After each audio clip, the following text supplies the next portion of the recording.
اسد یہ ہمارے باقی پینلسٹ نے بھی بتایا کہ کتنے مشکل حالات ہونے جا رہے ہیں. ایک عام آدمی چونکہ بجٹ سے امیدیں لگا کر بیٹھا تھا پچھلے 2 سالوں میں جو ہماری مہنگائی سے چیخیں نکل گئی، لیکن وزیر اعظم صاحب کی سٹیٹمنٹ بالکل مختلف. وہ یہ کہہ رہے ہیں مہنگائی بھی کم ہو گئی، روپیہ مستحکم ہو رہا ہے، اور ان کی معاشی ٹیم کو وہ کہہ رہے ہیں جی ان کی محنت کی وجہ سے یہ نتائج آنا شروع ہوئے ہیں. یہ بجٹ میں تو جو چیزیں ہمیں دکھائی دے رہی ہیں یہ نتائج سے بالکل برعکس نہیں دکھائی دے رہی ہیں آپ کو؟ جی آیا میں نے یہ شہباز شریف صاحب کا یہ والا بیان تو نہیں فرسٹ ہینڈ سنا کہ جس میں وہ شاباشی دے رہے ہیں فائنینس والوں کو، بٹ میں نے یہ ضرور دیکھا کہ بجٹ کے اندر کیا کیا چیزیں پیش کی گئیں. تو جیسے بھی ذکر ہو رہا تھا سیلریڈ کلاس کا اوپر، تو یہ کہنا کہ جی اس کے اندر ہم نے کچھ چینجز نہیں کیے، تو چینجز تو بالکل کیے. اگر وہ یہ کہہ رہے ہیں جی سب سے جو نچلی سلیب ہے اس میں چینج نہیں کیا، تو یہ اس بات میں حقیقت ہے. اس کے بعد ہر سلیب میں چینج آیا ہے. آن ایوریج میں نے اس کی کیلکولیشن کی تھی، اور میں 2-4 لوگوں کے ساتھ بیٹھا ہوا تھا جو مجھ سے شاید اس چیز کو زیادہ سمجھتے ہیں، بٹ ہمارا ایوریج آؤٹ نکلا بٹوین 3 to 5% ہر سلیب کے اندر ایک اضافی آپ کے پاس انکم ٹیکس جو ہے وہ لگے گا.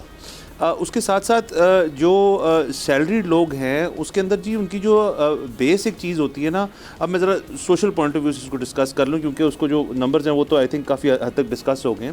وہ یہ ہے کہ بیسیکلی جی ہر بندے کی جو ٹیک ہوم سیلری ہوتی ہے نا وہ اس کی ویلیو ہوتی ہے اس کے بعد ٹیکس کے بعد. اب وہ ٹیک ہوم سیلری اس ٹیکسیشن کے بعد کم ہو جائے گی. کچھ کمپنیز ہوں گی جو اپنے اچھے امپلائیز کو شاید اس چیز میں کر دیں کہ جی ان کی سیلری انکریمنٹ کر دیں کہ وہ اسی لیول پہ رہے.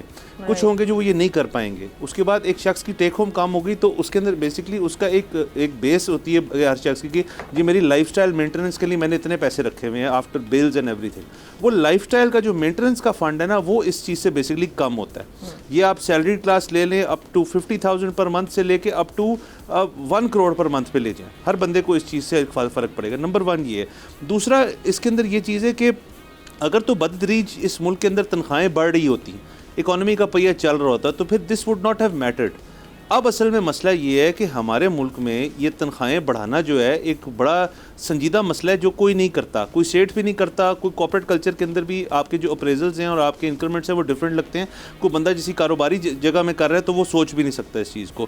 میں جو کچھ فگرز جو ہیں آپ کے لیے آج لے کر آئے ہوں اس کے اندر ہم انفلیشن کو صرف اگر بات کر لیں 1 سیکنڈ کے لیے تو کنزیومر پرائسز جو ہیں 2019 سے لے کے 2024 تک پاکستان ورسز بنگلہ دیش ورسز انڈیا میں پاکستان میں 127% انکریز آئے، 127%، ورسز بنگلہ دیش جس میں 43% ہے وچ از 34% جو کہ انڈیا میں ہے. سو ہم 127% ہیں، آلموسٹ ٹرپل. سو اس کا بیسکلی مطلب ہے کہ آپ کا 5 سال میں 4 ٹائمز ڈائیورجنس آئی ہے انفلیشن ریٹ کے اندر. سو اگر فرض کریں کوئی شخص امرتسر میں ہے جو آپ کی انکم کے لیول کا بندہ ہے اور آپ جو ہیں اور آپ کی اس کی انکم بڑی نہیں ہے پچھلے 4 سال میں، تو یو آر 4 times poorer. آپ 4 گنا زیادہ غریب ہیں اس شخص سے جو ہمارے ہمسائے ملک میں. یہ تو انفلیشن کی حد تک بات رہے گی.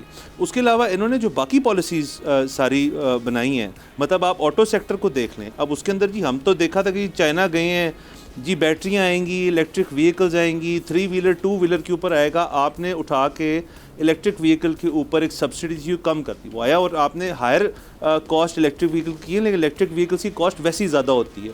سو اس کے اندر بھی چینج آیا. یہ سارا بجٹ جو ہے اس کے اندر ڈیفینیٹلی یہ اس چیز پہ سینٹرک ہے کہ کنزیومر کو کیسے دبایا جائے، ٹیکس نیٹ بڑھایا جائے. ٹیکس نیٹ ایسے نہیں بڑھتا. آپ نے ریئل اسٹیٹ اور سیکیورٹیز کے اندر نان فائلر کے اوپر 45% ٹیکس لگا دیا ہے وچ از اے میجر انکریز. اچھا اس کے بعد آپ سمجھ رہے ہیں کہ جو شخص یہ نہیں دے پائے گا تو وہ ٹیکس نیٹ میں انٹر ہو جائے گا. وہ ٹیکس نیٹ میں کیسے انٹر ہوگا؟ میں اگر ایک جگہ پہ رہتا ہوں، ایک سوسائٹی میں رہتا ہوں، اور میں وہاں پہ دیکھتا ہوں کہ جی کرائم ریٹ بھی زیادہ ہے، میری پولیس تک رسائی نہیں ہے، میری عدالتوں تک رسائی نہیں ہے، میں نادرا کے دفتر جاتا ہوں تو میرا کام نہیں ہوتا، میرے دیگر کام ہے، پٹواری کے پاس جاتا ہوں میرا کام نہیں ہوتا. So these are things that have to be resolved. اس کے بعد ہاں جی میں ٹیکس نیٹ میں آ جاؤں گا، مجھے ٹیکس دینے میں کوئی مسئلہ نہیں، جیسا مرضی بجٹ بناتے رہیں. پھر آپ سبسکرائب کریں اور بیل دبائیں تاکہ کوئی خبر رہ نہ جائے.